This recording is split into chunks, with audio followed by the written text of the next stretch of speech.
ஞாயிறு பட்டிமன்றம். அன்பார்ந்த மக்களுக்கும் மதிப்பிற்குரிய நடுவர் அவர்களுக்கும் அன்பார்ந்த என் எதிரணியில் இருக்கும் மூத்த குடிமக்களுக்கும் என் பணிவான வணக்கங்கள்.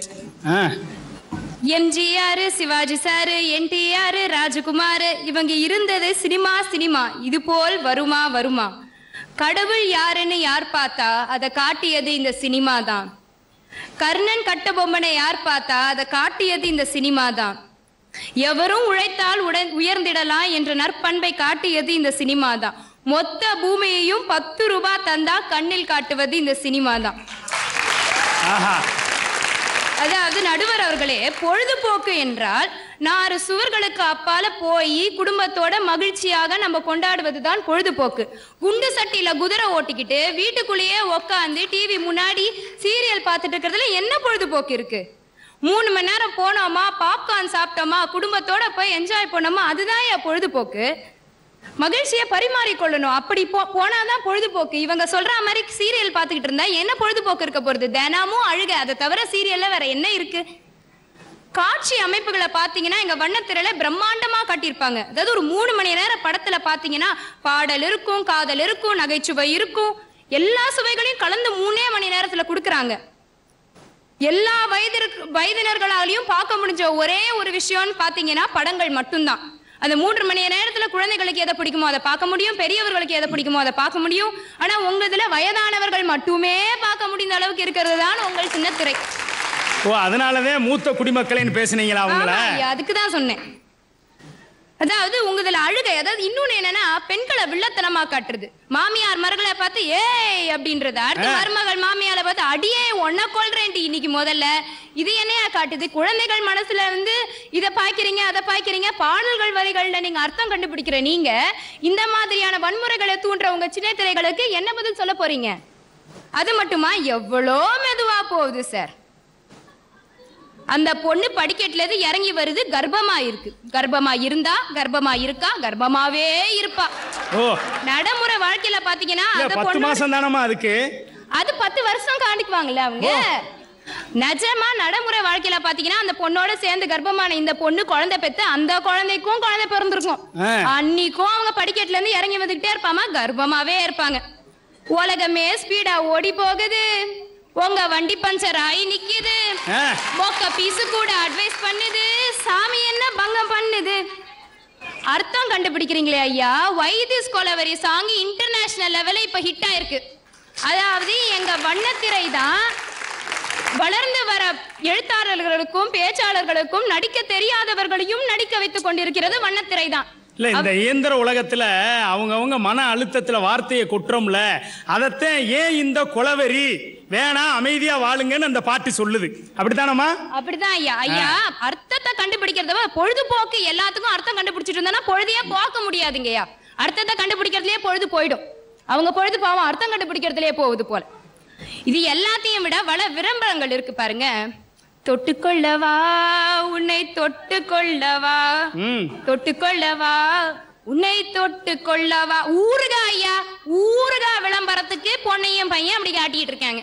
இதையெல்லாம் வச்சுக்கிட்டு வீட்டுல எப்படி குடும்பத்தோட குழந்தை குட்டியோட வீட்டுல உட்காந்து எப்படி பார்க்க முடியும்? பொழுதுபோக்குன்னு சொல்றீங்களே, உங்க சேனல்ல 5 நிமிஷத்துக்கு மேல யாராலையும் பார்க்க முடியல, மாத்திக்கிட்டே தான் இருக்கும். விளம்பரத்துக்காகவோ இல்ல நிகழ்ச்சிகளுக்காகவோ இல்லைன்னா அதுல வர வார்த்தைகளுக்காகவோ மாத்திக்கிட்டே தான் இருக்கும்.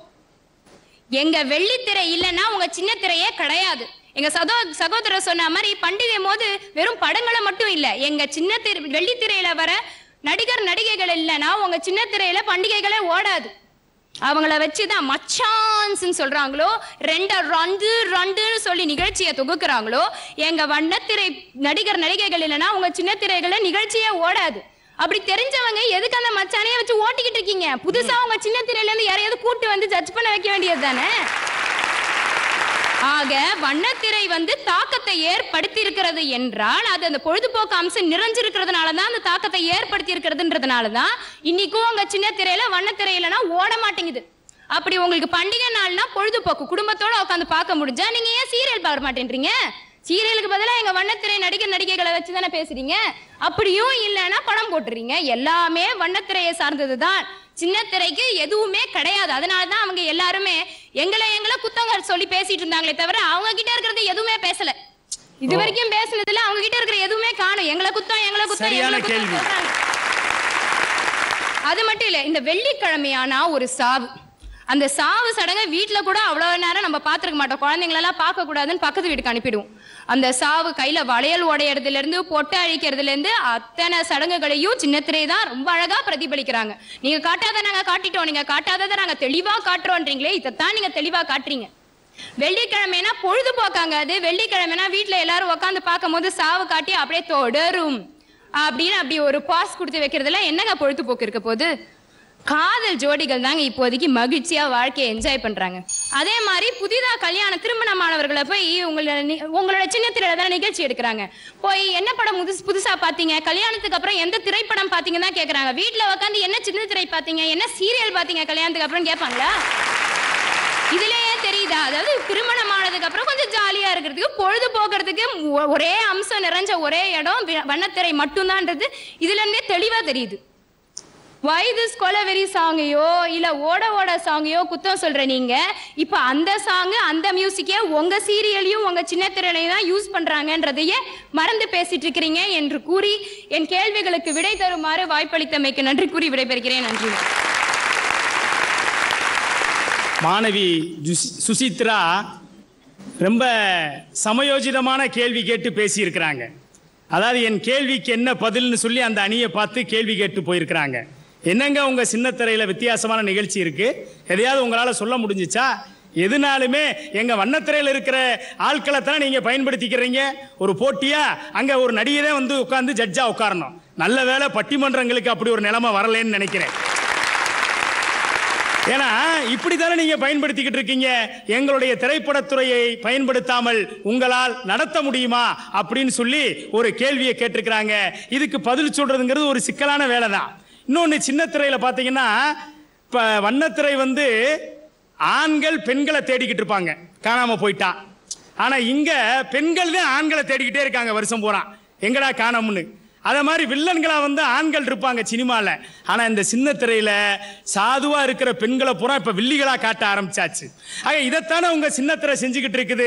என்ன மாற்றத்தை இந்த சமுதாயத்திற்கு தந்திருக்குதுன்னு சொல்லி உங்களால சொல்ல முடியுமான்னு சொல்லி, வண்ணத்திரை தான் பொழுதுபோக்கக்கூடிய சிறப்பான அம்சத்தை கொண்டது என்று சொல்லி அந்த அணிக்கு வலு சேர்த்து தன்னுடைய விவாதத்தை வைத்திருக்கிற அந்த மாணவியை பாராட்டுவோம்.